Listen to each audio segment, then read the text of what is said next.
Kembangkan semangat untuk belajar. Jika kamu melakukannya, kamu tidak akan pernah berhenti untuk tumbuh. Assalamualaikum warahmatullahi wabarakatuh. Salam sejahtera bagi kita semua. Salam, Om Swastiastu, Namo Buddhaya, salam kebajikan.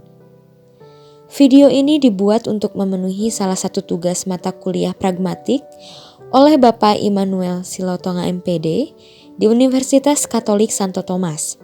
Sebelumnya, izin memperkenalkan diri, nama saya Putri Heni Herdianti. Saya mahasiswa program pertukaran mahasiswa dari Institut Pendidikan Indonesia Garut. Hari ini kita akan membahas materi mengenai tindak tutur.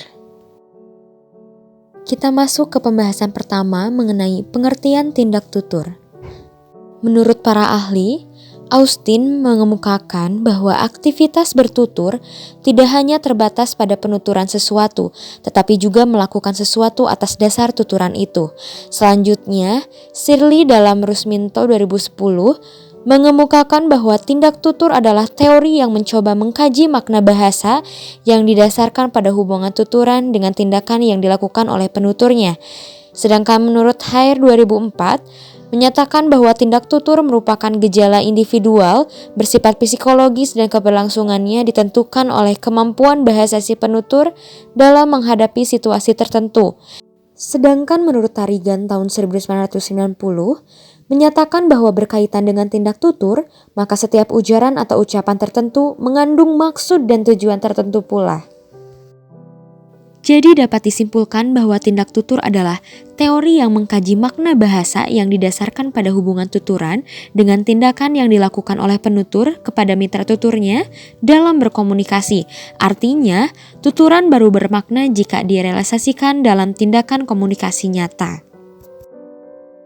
Selanjutnya ada hakikat tindak tutur.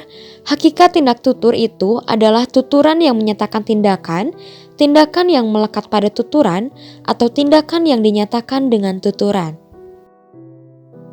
Selanjutnya adalah fungsi tindak tutur. Fungsi tindak tutur itu tampak pada maksud atau tujuan atau untuk apa tuturan itu disampaikan, atau meminta atau permintaan.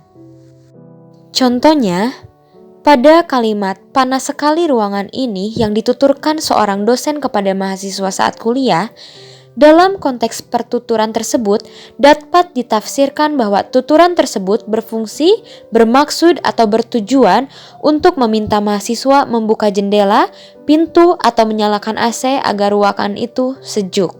Jadi secara singkat dapat dikatakan fungsi tindak tutur tersebut adalah untuk meminta. Di sini menurut Shirley tahun 1969,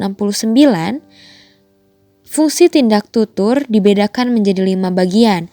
Yang pertama, ada asertif, bermaksud menyampaikan sesuatu berkaitan dengan kebenaran proposi atau pernyataan yang diungkapnya. Misalnya, menyatakan, menerima atau menolak, mengusulkan, membual, mengeluh, mengajukan pendapat, atau melaporkan. Yang kedua ada direktif, atau ilokasi ini bertujuan meminta lawan tutur melakukan sesuatu untuk menghasilkan suatu efek terhadap tindakan yang dilakukan oleh penutur. Misalnya, memesan, memerintah, memohon, menuntut, memberi nasihat. Dan yang ketiga, komisif. Ilokasi bertujuan untuk menyampaikan sesuatu yang terikat pada suatu tindakan di masa depan. Misalnya, menjanjikan, menawarkan. Yang keempat, ada ekspresif. Fungsi ilokasi ini adalah mengungkap atau mengutarakan sikap psikologis penutur terhadap keadaan yang tersirat dalam ilokasi. Misalnya, mengucapkan terima kasih, mengucapkan selamat, memberi maaf, mengecam, memuji, mengucap belasungkawa, dan sebagainya. Dan yang terakhir adalah deklarasi. Fungsi ini adalah untuk mengungkapkan pernyataan yang keberhasilan pelaksanaannya tampak pada adanya kesesuaian dengan realitas tindakan. Misalnya, mengundurkan diri, membaptis, memecat, memberi nama, menjatuhkan hukuman, mengucilkan atau membuang, mengangkat atau pegawai, dan sebagainya.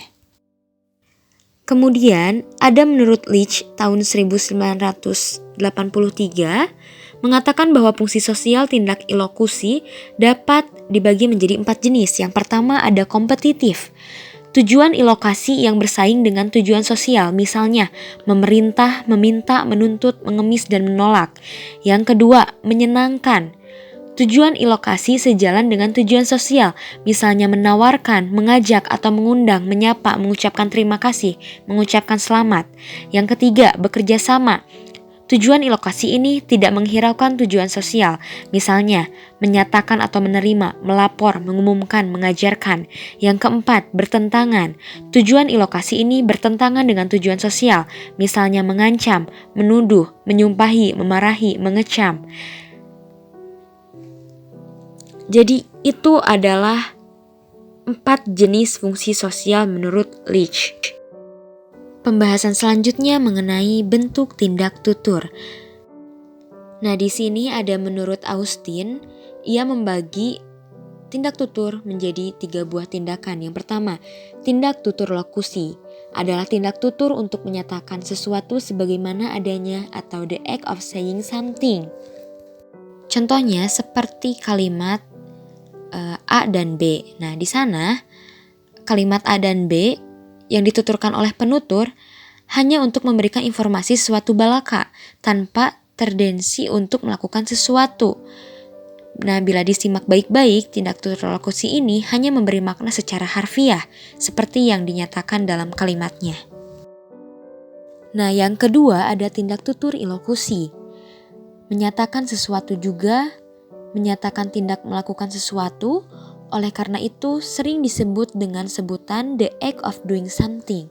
Teman-teman bisa lihat contohnya, bisa baca sendiri ya. Jadi bila disimak baik-baik, tindak tutur ilokusi ini selain memang memberikan informasi tentang sesuatu, juga lebih terkandung dalam maksud dan tuturan yang diucapkan itu.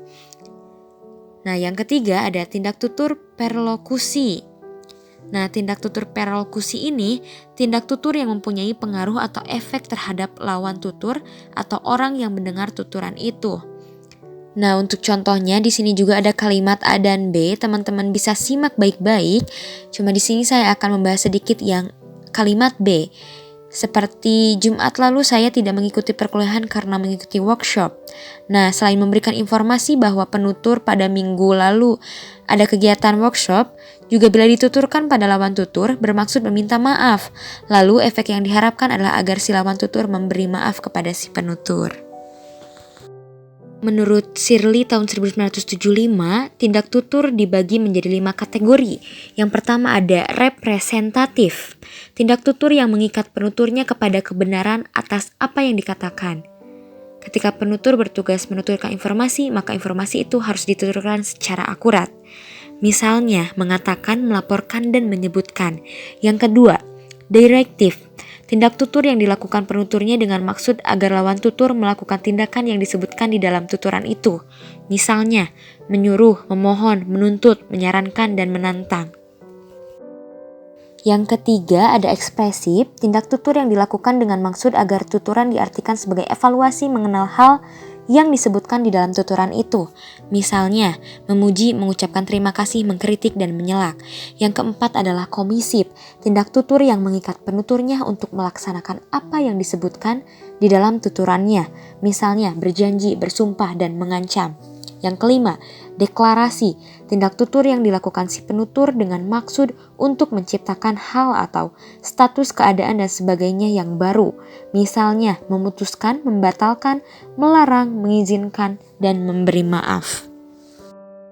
Selanjutnya kita masuk ke strategi penyampaian tindak tutur. Nah, di sini menurut Blumkulka tahun 1989 bahwa tindak tutur diungkapkan secara langsung agar mudah dipahami oleh mitra tutur. Tindak tutur diungkapkan secara tidak langsung khusus digunakan bertujuan untuk menghindari konflik, menjalin hubungan harmonis, memperluas topik, menjalin kerjasama atau solidaritas sosial, dan mengupayakan agar komunikasi tetap menyenangkan. Selanjutnya, para ahli itu membedakan strategi penyampaian tindak tutur atas 2 jenis, yaitu ada strategi langsung dan tidak langsung. Strategi langsung yaitu Strategi penyampaian tindak tutur menggunakan tuturan yang bentuknya mempunyai makna sama atau mirip dengan maksud pengutaraannya. Sedangkan strategi tidak langsung adalah strategi penyampaian tindak tutur menggunakan tuturan yang bentuknya mempunyai makna yang tidak sama dengan maksud penuturannya. Contohnya di sini ada kalimat A, tolong diulang Bu. Yang kedua, coba tunjuk satu-satu Pak biar semua dapat.